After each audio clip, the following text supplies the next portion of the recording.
Good afternoon, Good Shepherd. It's Wednesday, the 12th of March, 2025. Not a lot for this midweek moment. Today, we're in a kind of a lull before we get further into Lent and Holy Week begins to be a part of expectations, but a few things, certainly.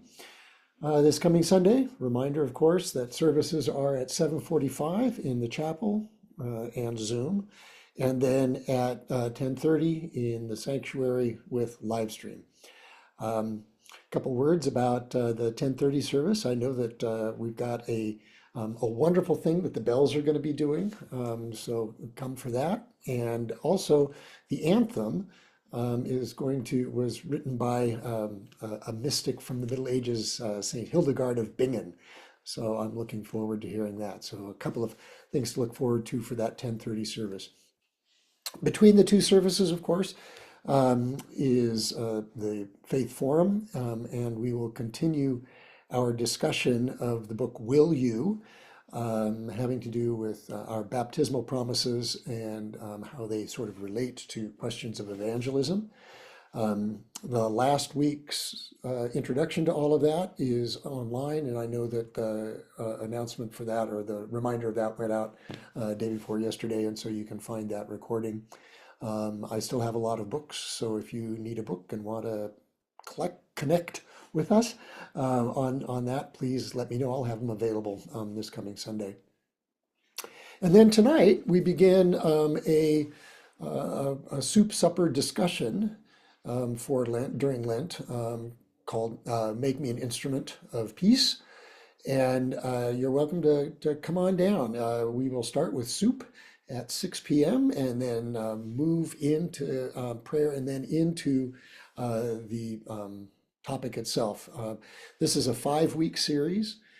Each week is discrete. They'll probably build upon each other a little bit, but I'm sure you could catch up.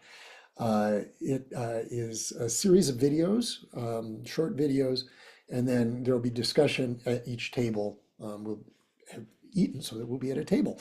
There'll be discussion at each table about those videos, some questions for discussion and conversation. And we should be done 7:30-ish. Yeah, so, but you're welcome to come on down, even if you haven't signed up. I'm sure there will be plenty of soup. I know that I brought in my big thing of soup, probably feed everybody, and I know there's more food coming as well. So please join us. I encourage you, of course, to take a look at the e-news. It's got a lot of stuff in it, including things that I've already talked about, but other things that you should put on your calendar. There's a blood drive coming up, down the line and things like that. So take a look at the e-news and record those things on your calendar that are appropriate for you. And then I also want to make a special announcement. This coming Sunday is the third Sunday of the month, which means that it's Healing Prayer Sunday. And so we'll have healing prayers either during or after communion at both services, the 7:45 and at the 10:30.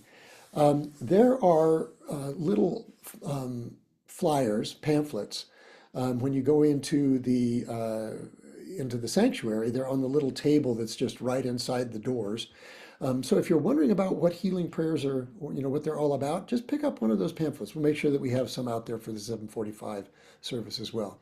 But just, pick one up, and it doesn't have to be just for you. It can be for a family member, friend, and it will just give you some idea about what this is all about in case you've wondered when we announce them and you think, well, I'm not sick.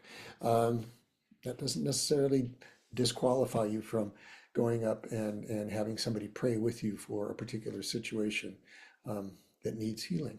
So I commend that to you. We are now 1 week into Lent, of course, which began last Wednesday, Ash Wednesday. And so I want to close with a prayer for Lent from it was a worship book called the Gelasian Sacramentary. It's probably the earliest prayer book in the Western Church, probably from the end of the 5th century. And many of the prayers in the Gelasian Sacramentary became adapted and found their way into our Book of Common Prayer. This is not one of them, but it is a prayer for Lent. We beseech you, O Lord, that as our bodies grow weaker for lack of food during the season of fasting, so our souls may grow stronger. May we learn to fight more valiantly against evil and strive more earnestly for righteousness. Thus, through abstaining from the fruits of the earth, may we bear more abundantly the fruits of your Spirit. Amen. Continue to have a blessed Lent, my friends, and I look forward to seeing you soon. Bye-bye.